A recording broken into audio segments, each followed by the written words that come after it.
Oh, this is yours. Would you like to do that at some point, like TV or something? Radio?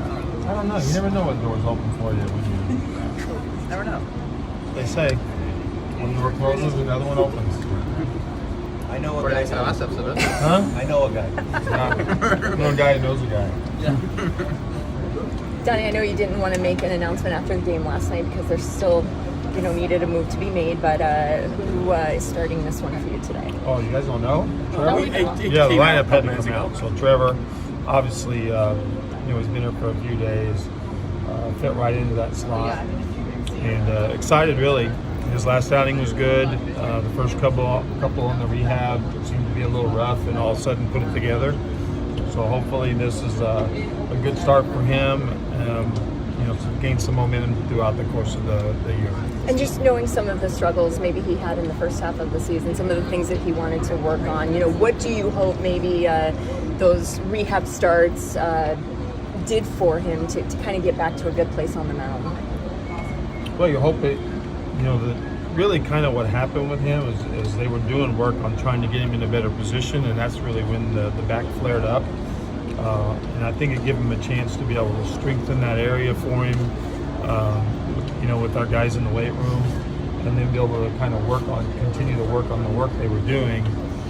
And you hope that's going to make a difference with, his pitch mix and the movement of his pitches and things like that, and consistency in general of his delivery. The players don't want to go on the aisle, but in a situation like Trevor's where the struggles were happening and he's having to make the adjustments against the big league guys, just that time in the minors over these last few weeks, just a chance for him to A, get a reset, and B, be able to experiment with it without necessarily the results necessarily affecting what's going on for him. Yeah, I think the time was good from the standpoint of building strength in an area that we felt like may have kind of gotten away from him last year after the second half. And then to be able to have time to work on, be able to put it into play. I think the strength with the mechanics is really important, because if you can't hold what you're trying to do, then it's going to end up, it's not going to usually end up working. I know that Trevor said the other day that he both mentally and physically feels a lot better. What exactly are you looking for from him today on the mound or attitude-wise? I'm not really ever worried about his attitude, honestly. He's a great kid, and he's going to continue to work and have confidence in that he's going to turn things around. So I hope, hopefully, just a guy that's throwing strikes on the attack and looking more like himself, and hopefully that's what we see today. Is he going to be on any sort of pitch count limit or innings limit? Always. Always. You know that. More than usual? I wouldn't think so. His last outing was 6 innings, so it wasn't anything that we backed off. He had a few outings, so felt like we were able to build him in a way that works for this game. Donnie, as a manager, when he's gone through some of the struggles that he has this year, coming off a good rehab start, are you inclined to push him tonight if he's really good for 5 innings, about to face the top of the order for the 3rd time in the 6th? Do you want to make it a point to bring him off the mound feeling good? Or, I know there's a lot of circumstances there, but are you cognizant of making sure he feels good if he's doing well tonight? Yeah, I think that's something that you would like, right? You would like to be able to build off his last outing. That being said, he's at 60 pitches through 5, and it's like we want him to keep competing also. So I think the game will tell us what to do, but I would love to have him have a great outing, something that he can build on, and then kind of move forward from there. Don, let's talk about today's opponent, the Tampa Bay Rays. Obviously, this team is poised that they could make a pretty good run in the postseason. They're a really dangerous team that I wouldn't put anything past. They may not spend a lot of money, but boy, they make it all count, don't they? No, they're tough. They play a style that, what they do out of their bullpen, different looks, a lot of up and down, guys that throw the ball, up top, and then be able to usually something down with a lot of movement. They put you in a tough spot. They play defense. They run good. They do a lot of things. I think they've kind of built their own identity over there, and obviously it's working. They're playing in a tough division. They still hold their own every year if they're not winning that division. So they're a handful.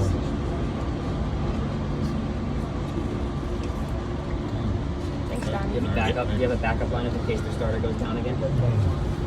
I hope we don't do that. You know, Don, there was one question I did forget to ask. I haven't had a chance to ask you yet. What about that balanced schedule that they came out with for next year?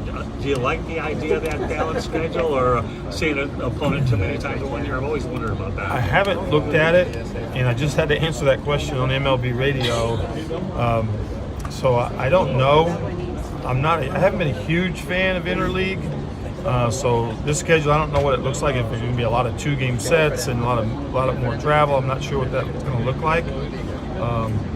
But I do like the fact that, like, you know, and I kind of look at like Ohtani and Trout coming here, and that created excitement around our ballpark to see those players come here, and to give fans around the country, obviously looks at different guys that, you know, Judge and, you know, whoever it would be, right? The Dodgers or these other great teams that are all around. You'd like fans to have a chance to see those players in different cities on somewhat of a regular basis. Thank you. I got one for you. I saw a note today. 25 years ago was Don Mattingly Day. 25 years ago? Today. Seriously? Yeah. Golly, that's a long time. That is yikes. Sorry. I'm glad I retired at like 21, right? Yes. So, Yeah. What do you remember? It was August 31st, 1997. What do you remember about that day? well, a lot, honestly. A little bit nerve-wracking, obviously, to go back. Felt really young to be in that situation. I retired, you know, fairly early. But, you know, obviously honored in that situation also. You know, Yankee Stadium and putting your number up there, nobody else is going to be wearing it is a pretty proud moment for, you know, a guy coming out of the draft in the 19th round that nobody really expected probably very much. To be able to do that is pretty thrilling, nerve-wracking. The family was there, you know, kids, just a crazy day. How did it feel fielding ground balls the other day? I saw you out there taking a few grounders. No, I wasn't fielding ground balls. Catching balls maybe across the field. Okay. Bending over is a tough part. You mentioned 25 years ago, that was my day, so Totally. No, thanks. tells I'm really old. I was